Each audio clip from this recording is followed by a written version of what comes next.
This is coffee number 5. I'm your host, Lara Schmoisman. Hello, guys. Welcome back to coffee number 5. Guys, I'm a geek. You know that, I know that, we're not going to hide it. And I love to learn, and I always try to be in the new trends. And when I find something that is fascinating, I want to deep dive and learn. But this is what happened, everything in my career, that I was kind of a pioneer of this digital era. As you guys know, my first website was 1999. So that was a long time ago. And so I had to learn a lot of things by trial and error because there was no manual. There is nobody to teach us to do that. That's also why I became a professor of digital marketing at some point in my life.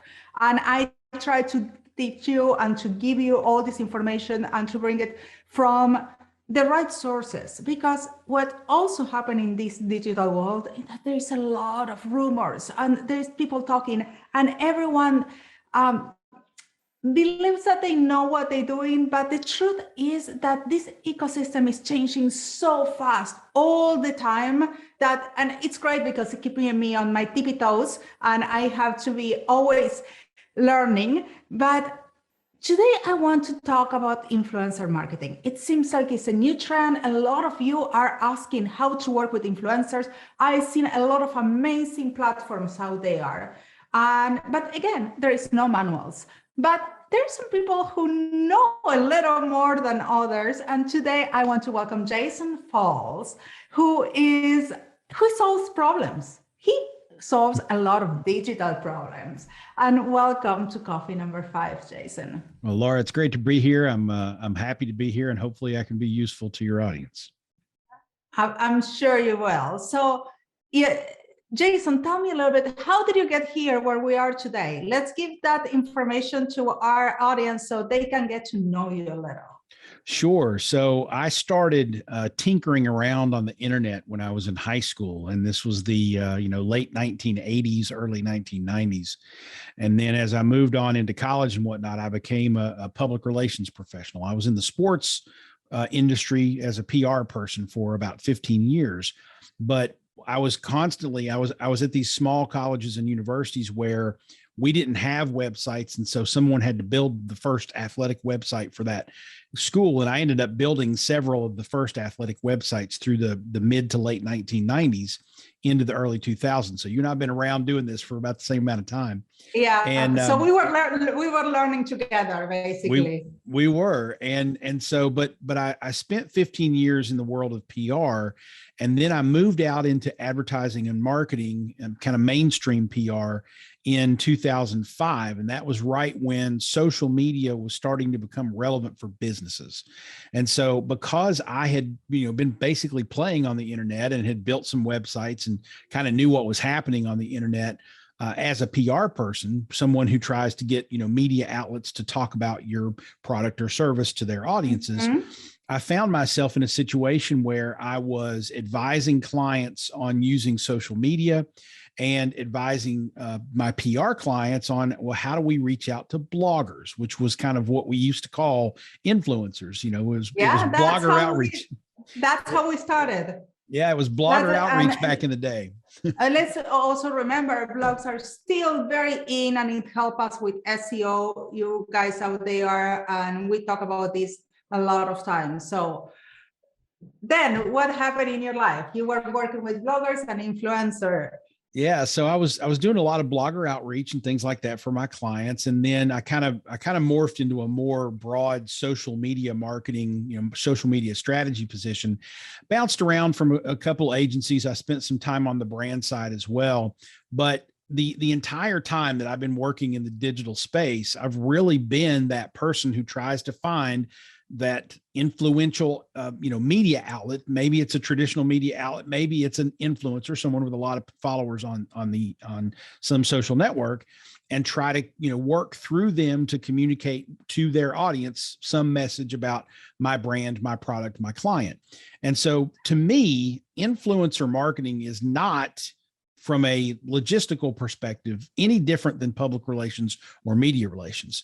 The environment. I love that you're saying that, because I always treat influential marketing, and from my agency, we always treat it as a PR tool, not as a social media tool. They're completely different skills.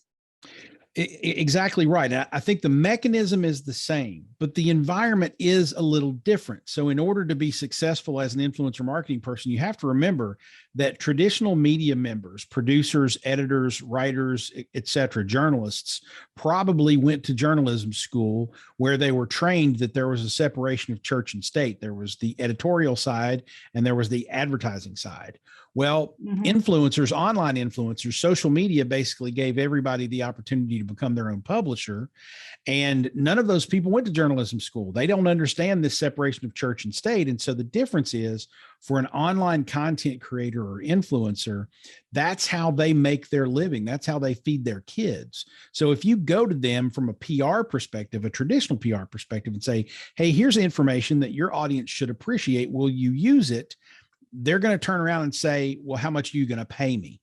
And so for a while there's been a conflict between traditional thinking in terms of PR, media relations, and influence marketing. So you have to kind of broaden your perspective a little bit as a marketer and say, okay, they want to be paid, or they want to get product, or they want to, we have to handle them a little differently than we used to handle, media outlets.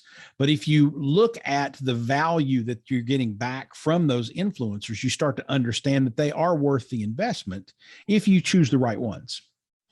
Exactly. And that was my next question, because I always believe in measurements. I'm a geek, well, like we already said, and we need to measure. We need data. What metrics do we use to work with influencers?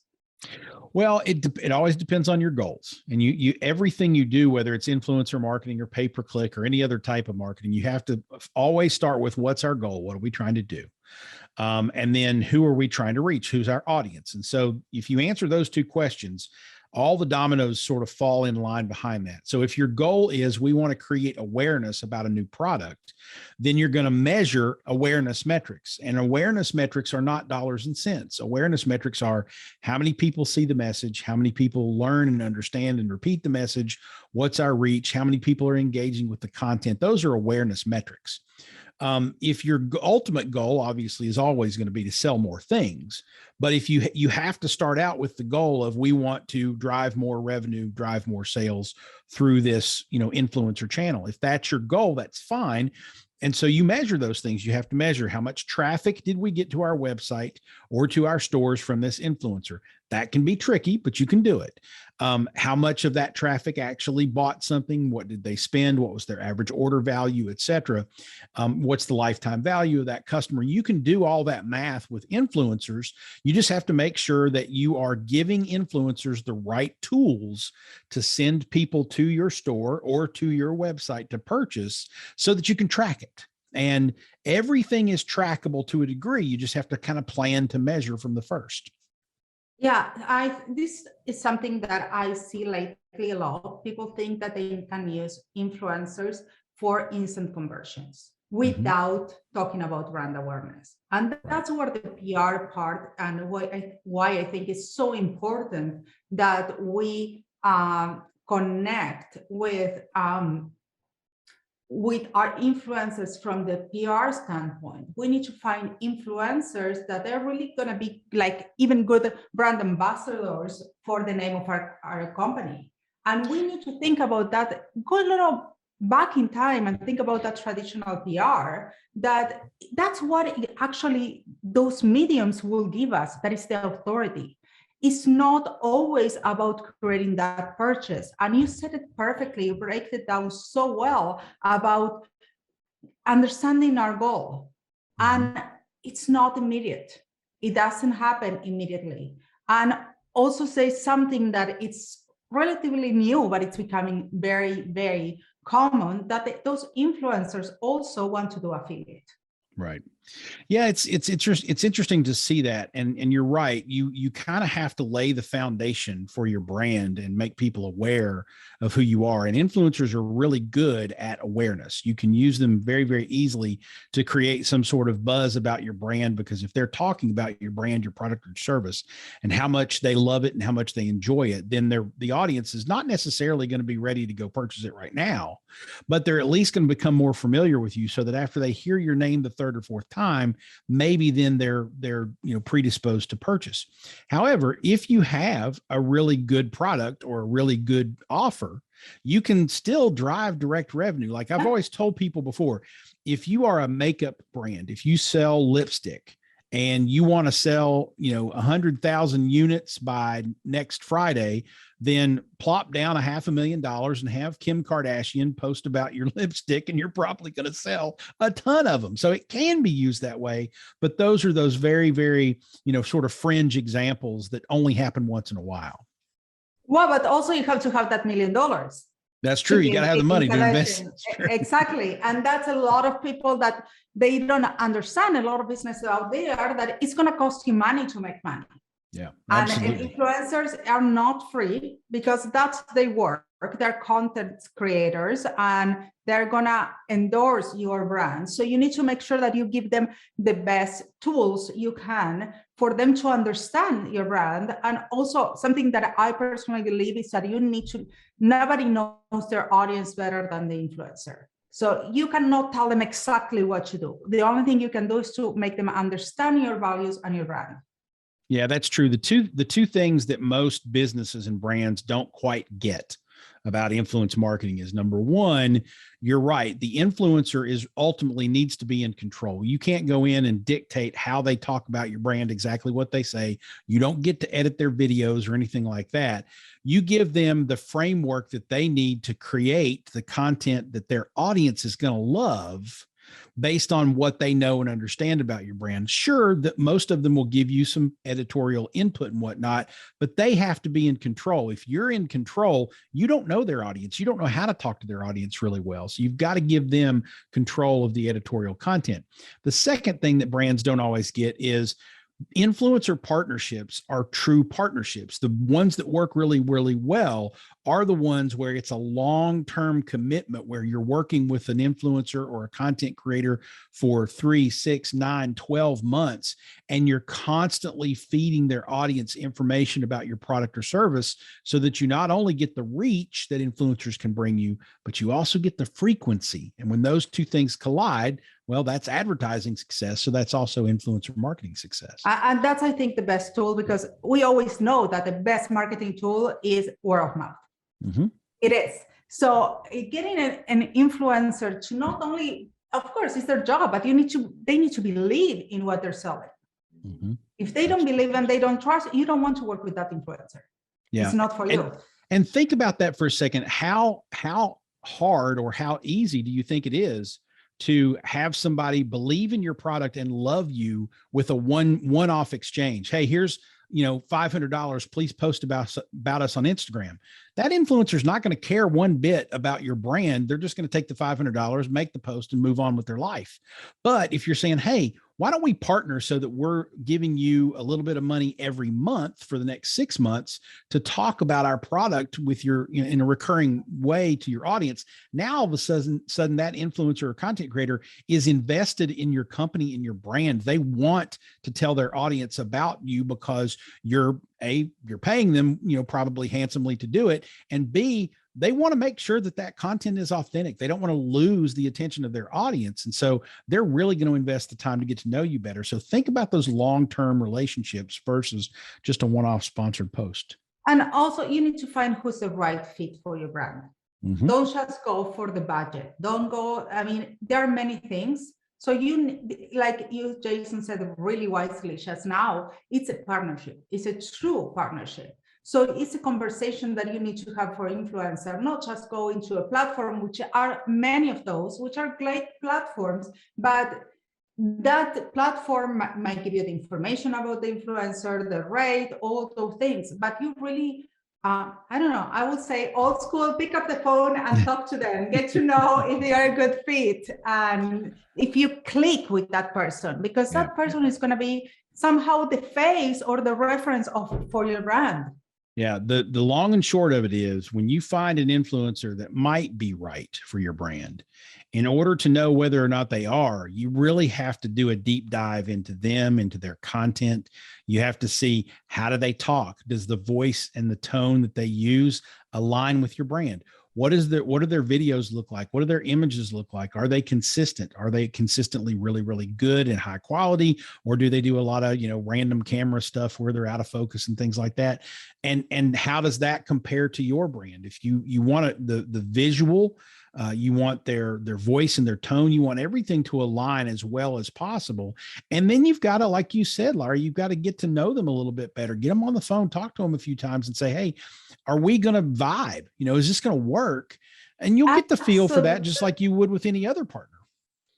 Absolutely. And I will go even deeper than that. You need to get to know a little bit of their audience. I will look at the comments, how they engage with their audience. For me, engagement is super important. An influencer who has a lot of views, it's great, but if they don't have that good engagement, it's not going to work for me personally as marketers.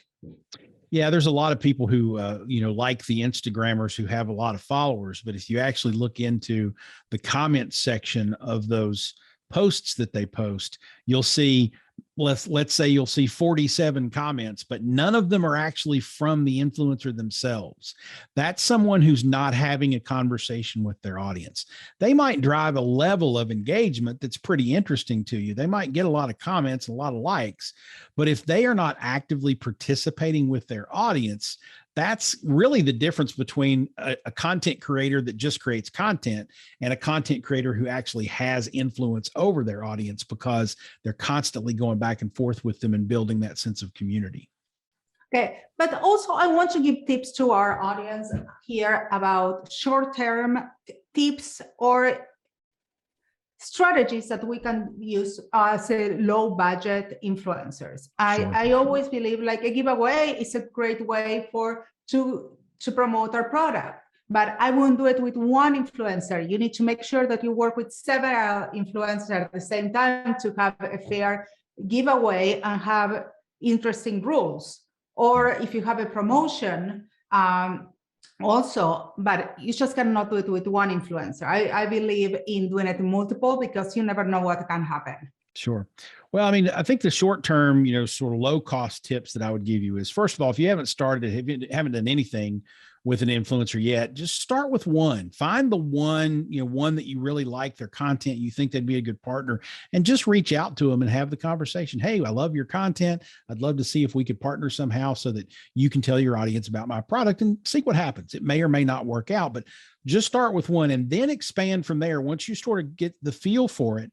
And it's really about finding those content creators out there that create interesting content that aligns with your brand and that engage their audience around their content and get those engagement rates. Now, there are some tools out there that you can use that are low cost or free. One of my favorites that I've been testing lately is called Scipio. It's CIPIO.ai. And at Scipio, you can actually go in and say, I'm looking for 25-year-old men who love fashion, who live in California. And it will go out and basically bring up a grid of Instagram photos that meet that criteria. So it's using artificial intelligence to find what you're looking for. And then you go and click that grid of the photos on that grid that you like. And then it produces a list of, well, here's some potential influencers that you could go look at. And that's free to use. You don't have to pay anything to do that element of it. There are some, paid things that it does beyond that you can look into, but that's one that's free to use. I oftentimes will go, if I'm looking for a short-term fix on an influencer for a client, I'll just go to Instagram or TikTok, type in a hashtag and just start looking at the content. Who's producing good content? I'm not as much worried about how many fans or followers they have, because if they're producing good content, two things can happen. Number one, if you find somebody that doesn't have a lot of followers, but you love their content and you start partnering with them now, then as they grow, you're going to have a really good relationship. Yeah, you're going to grow with them. The second thing is you can always put paid spend behind their content. You can go to them and say, hey, can I pay you $500 to put a paid spend behind that post so that it gets out in front of more people? Or you can get their permission to whitelist on certain platforms, and you can put the paid spend behind that particular piece of content, get their permission to let you use their content on your channel, that kind of thing. So the number of followers is not as relevant as it used to be. Certainly you want someone that's got good impact, but if you were just starting out, find someone with a few hundred or maybe a few thousand followers and grow with them. And that will be a really good investment of your time. Absolutely. Any thoughts on giveaways and promotions and how to use influencers? Yeah, giveaways and promotions are pretty cool, especially with those, lower level micro nano influencers. A lot of the people who have under, let's say, 10,000 followers, a lot of those folks don't really even realize they're influencers yet. So you can reach out to them and say, hey, I've got a bunch of free product to give away. Would you like to do a giveaway to your audience? I'm happy to partner with you and send you some free product to give away. A lot of them will do that just because A, they think it's cool that a brand is talking to them, because again, they don't think they're that big yet. And B, they get to give something to their audience, which is awesome. So yeah, if you can do that, if you can organize that and find influencers that want to do that, that's a really good approach. Yeah. And so before we go, because I know you guys are listening to this really intensely, and there's only so much information you can take at a time, because it happens to me, and we are giving you a lot of information here. But I want to touch on affiliates. Yes. Affiliates, it's in right now. So how do we work with affiliates? Because it's one thing is to be an influencer, and another thing is to be an influencer affiliate. Right. So affiliate marketing is popular with brands because basically the concept is I'm not going to pay you until you drive sales. The problem that poses for content creators and influencers is when you work with an influencer, you're paying for three things. You're paying them for their content, which you can use on your channels if you negotiate it that way. You're paying them for access to their audience, which is obviously why influencer marketing exists, because they have an audience you want to get to. But the third thing is you're paying them for their time, and that time is valuable. So content creators and influencers don't typically care for affiliate marketing because they are going to invest a ton of time and to create really great content, and they're going to give you exposure to their audience. And if the audience doesn't care for the product or doesn't convert, then they're not going to make any money. Right. And so they're much more willing to say yes to someone who's like, hey, I want to pay you to create the content and I want to pay you for your time. But then for access to your audience, let me add an affiliate thing onto that so that you can make even more money than I'm willing to pay you. So there has to be kind of a meeting of those two concepts for a typical content creator, especially one that's considers themselves an influencer and charges for what they do. There has to be a little bit of a compromise there because they're not going to work for free. You've got to start out by saying, look, I'm going to pay you for your time to create this content. I'm going to pay you for the content, some sort of fee there. But then where you can really make a lot of money is if you also become an affiliate and consistently talk about this product. If your product aligns really well with them and their audience, and it's a product that they can really get behind, then you can have really good affiliate success. But very few content creators / influencers out there will take a straight affiliate commission for payment for what they do, because that's how they pay their bills, and they can't count on their audience always converting. Yeah, just remember, you guys, brand awareness is key.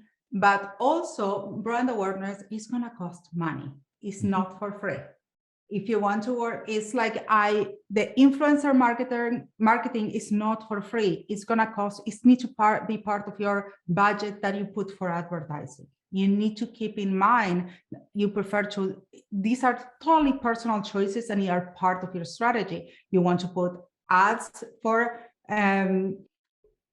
a cost, you need to work with influencer for a cost. You need to decide how it splits, how it works for you, but also need to be part of your strategy and how you work. Find out where your audience is. Just make a plan. So before we go, Jason, I want to talk about a little book out there that is called Winfluence. Yeah. So Yeah, Tell me about Winfluence. it. Yeah, Winfluence is my book about influence marketing, and I have a slightly different take on influence marketing than some people, as you may have ascertained from our conversation. So I like to call it influence marketing without the R. And the reason I like to call it that is because I want people to stop focusing on the influencer, the person, the content creator, and start focusing on what you're trying to accomplish, which is you're trying to influence an audience to take action. And what that means is instead of looking at influence marketing through a tunnel as an influencer marketing, you're kind of broadening your horizons and saying, okay, if I need to influence this audience to take action, that could be that I'm using online influencers, but it could be that I'm using traditional media and doing PR. It could mean that I'm using offline influential people who impact the audience. So the example I like to give is if you have a parent teacher store, a store that sells school supplies in your community, then someone who has 400,000 followers on Instagram isn't going to do you a bit of good because their followers are not necessarily going to be in your community. The president of the local parent teacher association is going to be a dandy influential person for you to have on your side because they consistently talk to parents who need to purchase these things. They consistently talk to teachers who need to purchase these supplies.